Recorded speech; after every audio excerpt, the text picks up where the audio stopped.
Watch the ridgeline on the right!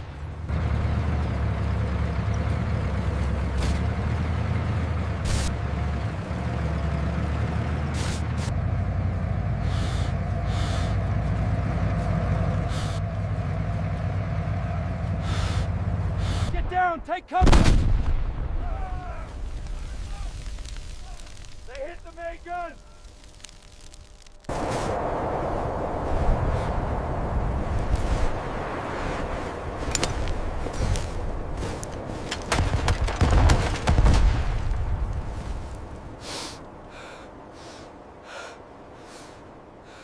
January 17th, 1945. Western Europe. The ground is frozen hard, locked under weeks of winter. Low clouds press down on a narrow road lined with shattered trees and abandoned farmhouses. A tank moves forward slowly, its engine growling, steel tracks grinding ice and mud into the earth. Inside, the air is thick with fuel fumes and sweat. Men brace themselves in silence, hands tight on steel levers and ammunition racks. They know the sound of enemy guns now. They know how little warning there is. That happens. A violent, metal tearing metal. The tank erupts in flame and smoke, its interior transformed in an instant into a furnace. The blast throws steel fragments through the fighting compartment. For a moment, there is no sound at all. Only pressure, heat, and darkness. The tank stops moving. Smoke pours from the hatches. The battlefield rolls on without waiting, artillery cracking in the distance, infantry shouting orders that no one inside can hear. By every measure of armored warfare, no one should have survived what just happened. Yet one man does, and within minutes, wounded and half-blinded, he will make a decision that defies both injury and expectation. One that pulls him back into the fight rather than away from it. That decision was shaped long before this explosion, by a war already grinding men and machines toward the same narrow roads. By January 1945, the war in Western Europe had entered its most brutal phase. The Allied armies had crossed the beaches of Normandy 7 months earlier, broken out of the bocage, and driven east through France at a pace few planners had believed possible. Paris had been liberated in August, Brussels in September. By autumn, Allied commanders spoke openly of ending the war before the year was out. That confidence did not survive the winter.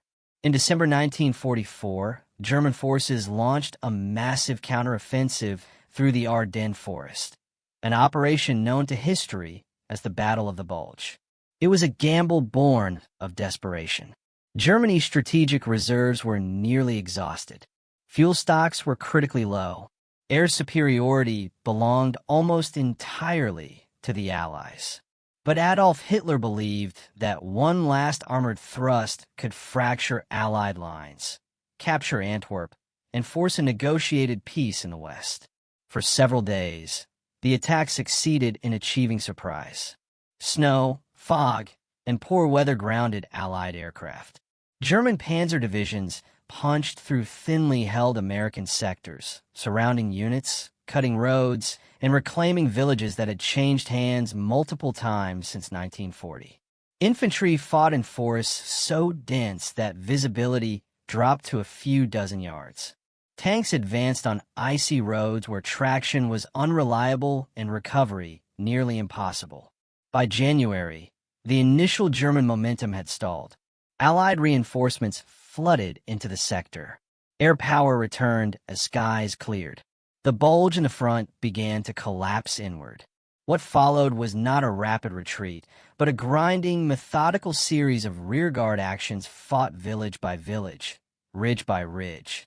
It was in this phase, after the surprise had failed, but before German forces could disengage, that the fighting became most lethal. Armored warfare dominated these engagements. Tanks were no longer rare instruments of breakthrough. They were now the backbone of both attack and defense. American M4 Shermans, British Cromwells, and German Panthers and Panzer IVs clashed at close range, often under 800 meters. Anti-tank guns were dug into hedgerows and tree lines. Infantry carried handheld weapons, Panzerfausts, Panzerschrecks, bazookas that could destroy a tank with a single well-placed shot. For the men inside armored vehicles, survival was a statistical calculation they never saw. Penetration often meant fire. Fire meant ammunition cooking off. Ammunition meant pressure, heat, and fragmentation moving faster than thought. Official casualty studies later showed that once a tank was catastrophically hit, crew survival rates dropped sharply, especially in winter conditions when escape routes froze and hatches jammed. Despite this, tanks were ordered forward every day. They rolled down narrow European roads through bombed-out towns and frozen fields because infantry needed armored protection and because commanders believed momentum mattered more than metal. Every advance placed crews closer to enemy guns that had learned, through years of war, exactly where American armor was weakest. By January 17, 1945, this reality framed every movement. No one expected safety, only orders. The tank destroyed that morning was not charging recklessly. It was doing what hundreds of others had done since December, probing forward, securing roads, supporting infantry advances meant to close the last gaps in a collapsing German line. And inside, it was a soldier whose war had begun long before the Ardennes, shaped by training, routine, and the unglamorous mechanics of armor combat. Those details, mundane, procedural, and often overlooked, would determine whether survival was even possible once steel met fire. The soldier inside the tank that morning was not unique in rank or reputation. He was one of thousands trained to fight a war that demanded technical skill as much as courage. By late 1944, armored crews were no longer raw recruits rushed in a battle. Most had months, sometimes years, of experience shaped by doctrine refined through hard lessons in North Africa, Italy, and France. American armored units emphasized speed, coordination, and reliability over brute force. The M4 Sherman, the tank most commonly fielded by U.S. forces in Western Europe, was not the heaviest or most heavily armored vehicle on the battlefield. Its strengths lay elsewhere: mechanical dependability, ease of maintenance, and the ability to be produced and transported in vast numbers. These qualities allowed Allied armies to keep moving even when losses were severe. For the men inside, however, the Sherman was a compromise. Its armor could stop small arms fire and shell fragments, but German anti-tank guns, 75 millimeters, 88 millimeters, and even shoulder-fire weapons, could penetrate it at combat ranges. Ammunition was stored along the interior walls and floor. Early models lacked sufficient wet stowage, increasing the risk of fire when hit. Crew roles were strictly defined. The commander maintained situational awareness, scanning for threats. The gunner tracked targets through a narrow optic, often blinded by smoke or glare. The loader handled heavy shells in cramped conditions. The driver and assistant driver focused on terrain, obstacles, and the narrow instructions passed down through intercoms that sometimes failed under shock. Training emphasized repetition. Crews practiced evacuation drills, learning how to find hatches in darkness, how to climb out when a tank was angled or partially buried, how to move away fast enough to avoid secondary explosions. These drills were taught because experience had proven how little time existed between penetration and ignition. Yet drills assumed order. Battle rarely provided it. By January 1945, units were operating in freezing temperatures that stiffened metal and slowed human reaction. Frostbite was common. Oil thickened. Vision blurred behind fogged optics. When tanks were hit in winter, escape was complicated by ice, smoke, and disorientation. The unit advancing on January 17th belonged to a formation tasked with reopening and securing roads critical to Allied supply movement. These roads were narrow, bordered by woods and embankments that favored defenders. German forces, though retreating, still possessed disciplined anti-tank teams. Their doctrine emphasized letting tanks pass before striking from the flank or rear, angles where armor was thinnest. The soldier in question had likely already seen destroyed vehicles, burned-out hulls along the roadside, blackened turrets frozen in place, personal effects scattered nearby, sometimes untouched, sometimes charred beyond recognition. Such sights did not produce fear so much as familiarity. Tank crews learned to compartmentalize risk. They trusted procedure, training, and the belief, often unspoken, that luck, skill, and repetition might carry them through one more day. When the column moved that morning, visibility was limited. Snow-muffled sound. Enemy positions were suspected, not confirmed. Infantry advanced cautiously, but tanks were required to lead, their armor offering the only reliable protection against machine gun fire and sudden counterattacks. It was during this routine advance, neither reckless nor heroic, that the tank was struck. The hit itself would last less than a second.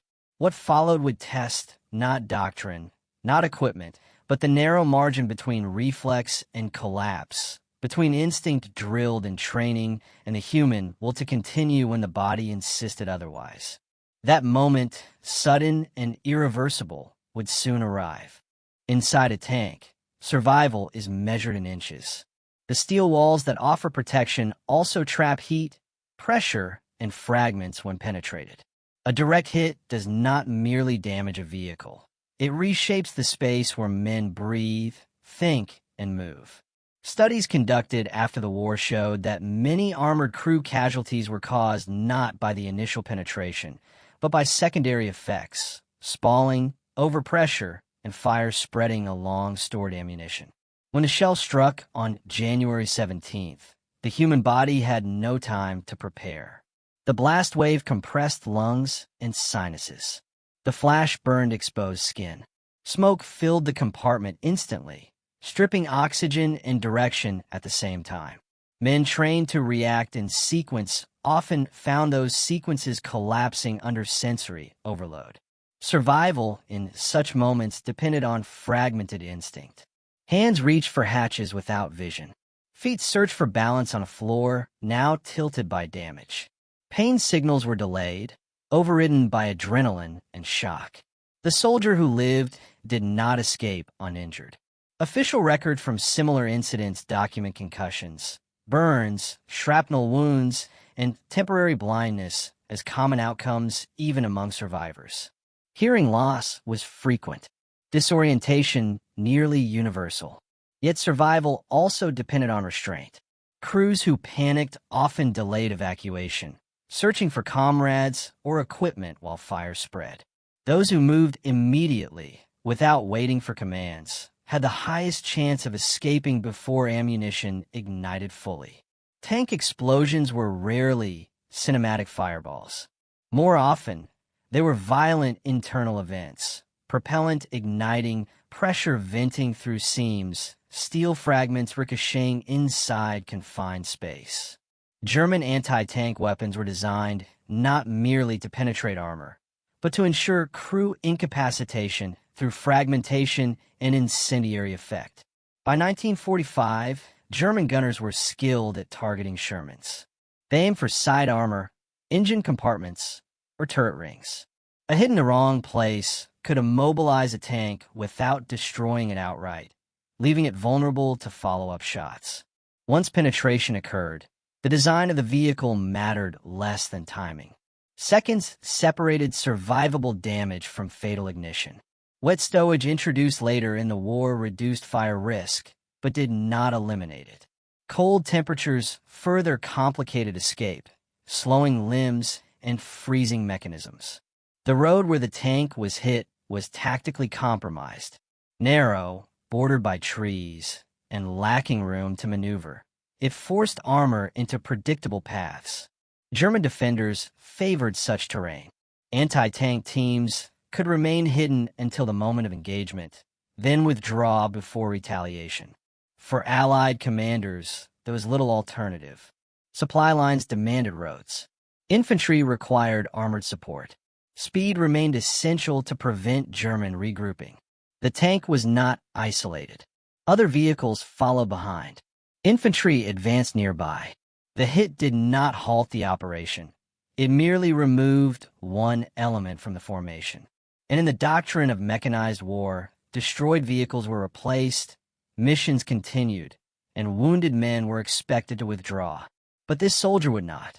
His response would defy expectation, not through reckless bravery, but through a choice shaped by training, circumstance, and a narrow window between survival and surrender to injury. That choice begins to take clearer shape when the battlefield is examined from angles beyond the purely technical. Leadership in armored warfare was rarely visible in dramatic gestures. It existed in routine orders, briefings conducted over maps smeared with mud, and decisions made under incomplete information. Tank commanders were taught to think in terms of formations and objectives, not individual vehicles. Losses were anticipated. Replacement was assumed. By January 1945, Allied leadership understood the cost of frontal armored movement in restricted terrain. Field manuals emphasized combined arms, tanks advancing with infantry, artillery suppressing suspected anti-tank positions, reconnaissance probing ahead. Yet battlefield reality often lagged doctrine. Communications failed. Weather disrupted coordination. Units advanced with what support they had, not what manuals prescribed. For junior leaders, this created a moral and operational tension.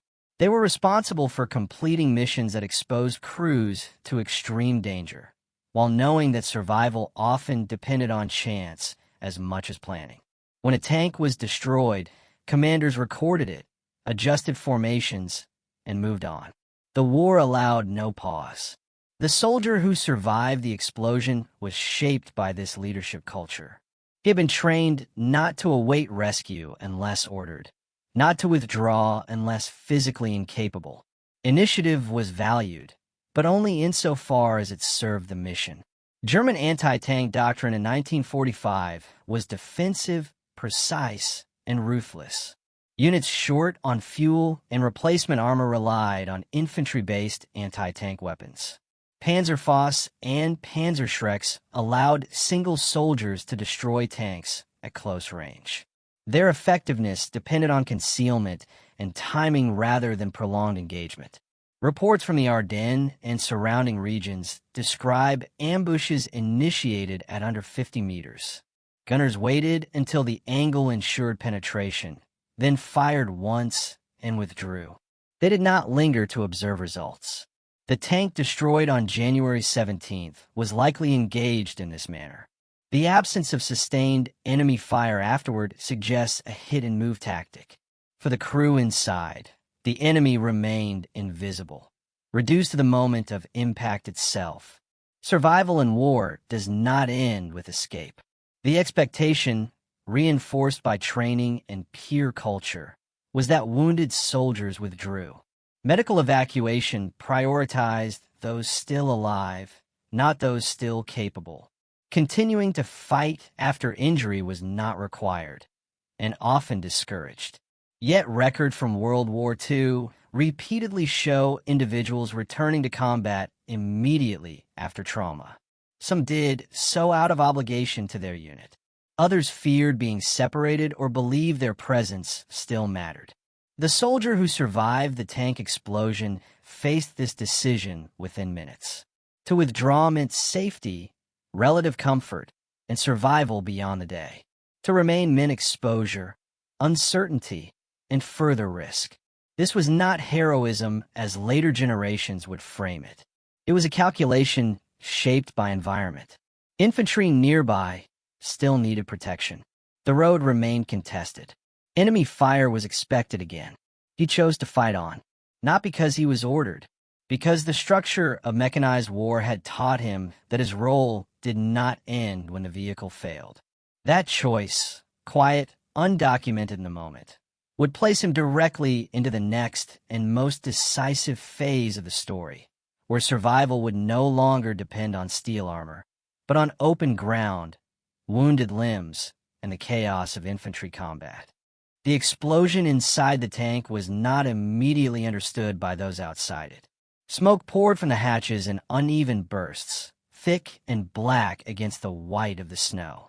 For nearby infantry, this was a familiar sight, one that usually marked the end of usefulness for both machine and crew. Inside, time fractured. The force of the penetration had thrown the soldier against the interior wall. His helmet was gone. His ears rang with a hollow, distant roar that erased all other sound. For several seconds, possibly longer, there was no clear sense of direction. The floor was no longer level. The air burned with heat and chemical smoke that stung eyes and lungs. Training took over in pieces. Hands moved before thought fully returned. He crawled toward the nearest hatch, guided by touch rather than sight. The metal was hot, not yet glowing, but hot enough to blister skin through gloves. Somewhere behind him, ammunition ignited in short, sharp detonations, secondary blasts that signaled the tank was becoming unstable. The hatch resisted at first. Cold metal had warped under impact. It opened only partway. That was enough. He pulled himself through, falling onto the frozen ground beside the tank. Snow hissed as embers landed. Smoke curled upward, obscuring the wreckage and hiding him from view. Other crew members did not follow. Whether they were unconscious, trapped, or already dead was impossible to know. There was no time to check. Ammunition cook-offs were accelerating. Flames licked out of the turret ring. Nearby infantry shouted, but the words were lost in ringing ears. The soldier rolled away from the tank, instinctively increasing distance. At roughly 20 meters, he stopped, breath coming in shallow, ragged pulls. Only then did pain arrive. Burns on exposed skin. A sharp ache along the ribs. Blood running from the scalp into his eyes. He was alive. The tank, moments later, erupted again, this time with enough force to rupture remaining ammunition. The turret lifted slightly, then slammed back into place. Flames rose higher, marking the vehicle as a permanent wreck. In the logic of armored warfare, this was the end of the event. A destroyed tank. Casualties presumed. A road still to be taken. But the battle did not pause to allow recovery. German fire resumed. Small arms now, probing the infantry positions around the wreck. The road remained contested. The loss of the tank left a gap in protection. The soldier pushed himself upright. He should have moved to the rear. Medical aid was available. Orders would have allowed withdrawal. Instead, disoriented and injured, he moved toward the sound of fighting, toward the infantry who now advanced without armored cover. That movement, slow and unsteady, marked the moment when survival turned into something else entirely. The soldier reached the infantry line in fragments rather than strides. His balance was uncertain. Each step sent pain through his chest and legs, but the noise of battle provided direction. Rifle fire cracked from the tree line ahead. Snow kicked up where bullets struck the road's edge. Orders were being shouted, repeated, misunderstood. He was no longer protected by armor. What remained was a winter uniform, a personal weapon taken from a fallen or discarded source, and a narrow training common to all frontline soldiers. Find cover, identify threat, return fire. Infantry units were already adjusting to the loss of the tank. Men shifted positions, spreading out to avoid presenting a concentrated target. The wreck burned behind them, its smoke a temporary screen, but also a marker for enemy gunners. The soldier took cover near a shallow ditch. From there, he could see flashes from the woods, brief, irregular, betraying the presence of German infantry and anti-tank teams withdrawing after the successful hit. This was typical. The ambush had achieved its primary goal. Now the defenders aimed to delay, not annihilate. Despite his injuries, he functioned. Adrenaline masked pain. Familiar motions, loading, aiming, firing, required less conscious effort than standing still. He fired when others fired. He moved when they moved. The discipline of collective action carried him forward. At some point, blood loss and shock began to erode clarity. The ringing in his ears returned in waves. Vision narrowed. Cold crept in, amplified by sweat and exposure. Infantry medics, moving between positions, finally noticed him. Accounts from similar engagements describe wounded tank crewmen fighting alongside infantry for anywhere from minutes to hours before collapse. Official records often mark these men as returned to duty without detail, or list injuries sustained without context. When the firing slackened, the German positions had been cleared or abandoned. The road remained open. The infantry advanced cautiously. Another tank would eventually replace the one destroyed. Only then did the soldier's strength fail.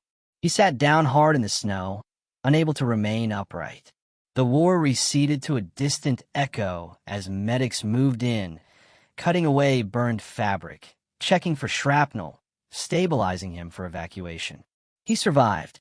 That survival was later confirmed in reports, not through praise but through notation.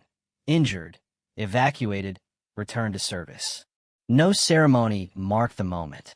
No official citation captured the decision to keep moving after the explosion. The battle itself would soon be overshadowed by larger events. Within weeks, Allied forces would cross the Rhine. Germany's remaining armored units would be destroyed or surrendered. The war in Europe would end in May. But for this soldier, January 17th, 1945, would remain the dividing line between abstraction and reality, between training and consequence, between mechanical war and personal endurance. The aftermath of that day would not be defined by the explosion itself, but by what it revealed about survival inside a war built to consume both men and machines. The immediate aftermath of the engagement was recorded without emphasis. Operational reports from January 1945 rarely lingered on individual survival. They listed vehicles lost, casualties sustained, objectives secured or delayed.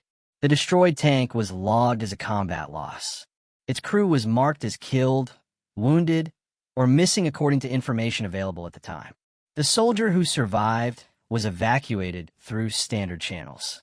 From the roadside, he was moved to a battalion aid station, then to a field hospital farther to the rear.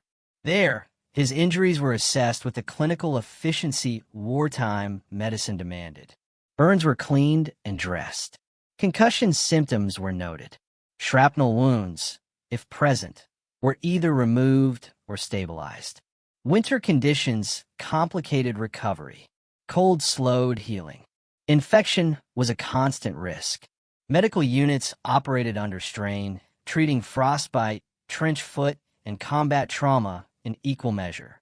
Yet by 1945, Allied medical services were among the most effective of the war. Survival rates for wounded soldiers had improved dramatically compared to earlier conflicts. The unit continued forward without him. Another tank replaced the destroyed vehicle within days, sometimes hours. Replacement crew members filled the empty positions. In mechanized warfare, continuity mattered more than memory. At higher command levels, the battle blended into the broader collapse of German resistance in the West. By late January, the Bulge had been eliminated. German forces fell back toward the Siegfried Line and beyond. Equipment losses mounted faster than they could be replaced. Fuel shortages immobilized remaining armor.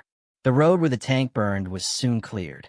Wreckage was pushed aside or marked for later removal. Snow fell again, covering scorch marks and spent shell casings. Civilians, emerging cautiously from cellars and barns, passed the site without knowing what had occurred there days earlier. For the soldier, the war did not end in the hospital. Records show that many tank crew survivors returned to duty after recovery, reassigned either to new vehicles or to infantry roles depending on injury severity. Experience was valued. Survival itself was considered proof of resilience. His return, if delayed, placed him back into a force now advancing rapidly into Germany. The rhythm of combat shifted from attrition to pursuit. Resistance was still dangerous, but the outcome was no longer in doubt.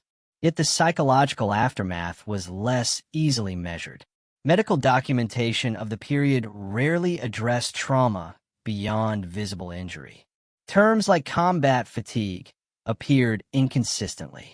The internal effects of surviving catastrophic explosions went largely unrecorded. What remained was the official outcome: one tank lost, one soldier wounded. The mission continued. Those sparse facts concealed the deeper consequences: how survival after near-certain death reshaped perception, duty, and memory in ways the war's paperwork never captured. Beyond immediate recovery, the event left lasting traces, both physical and historical. The soldier returned to active service, reassigned to a new tank. His performance remained competent, disciplined, and reliable, as after-action reports would note. No special commendation recorded the fact that he had survived a near-catastrophic explosion and immediately rejoined combat. To wartime bureaucracy, survival itself was not extraordinary.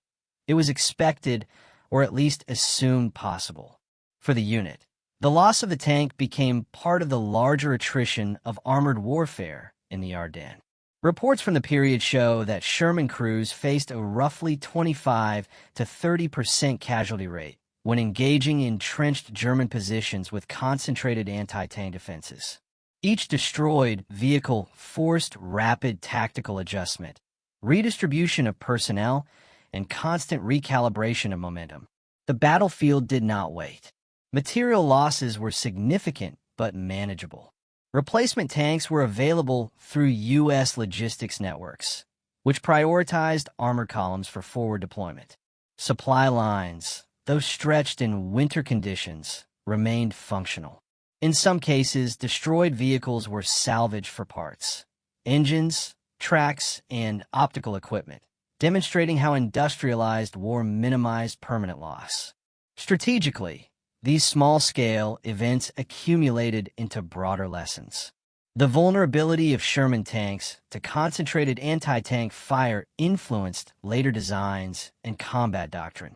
The need for combined arms, for careful reconnaissance, and for maintaining infantry-tank coordination became codified in post-battle analyses. Reports stressed that crew training, rapid evacuation drills, and individual initiative could be as decisive as firepower or armor thickness. In personal terms, surviving such an incident altered the soldier's trajectory. Returning to combat with injuries, witnessing destruction, and navigating the constant proximity of death left marks that official records cannot capture. His continued presence on the front lines exemplified a quiet persistence, a human endurance that balanced duty, survival instinct, and sheer necessity. Historical accounts of the Battle of the Bulge and similar armored engagements often highlight divisions, strategies, and statistics. Yet within those figures lie the untold stories of individuals like him. Men who were not commanders, who were not decorated in the moment, yet whose choices, minute, precise, instinctive, shaped the immediate outcomes of engagement and demonstrated the subtle interplay between human resilience and mechanized warfare. This intersection of survival, injury, and continued combat now leads directly to reflection.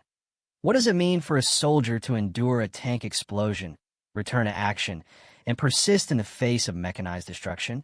How do such moments illuminate not just the tactics of war, but its human cost and the endurance required to navigate it?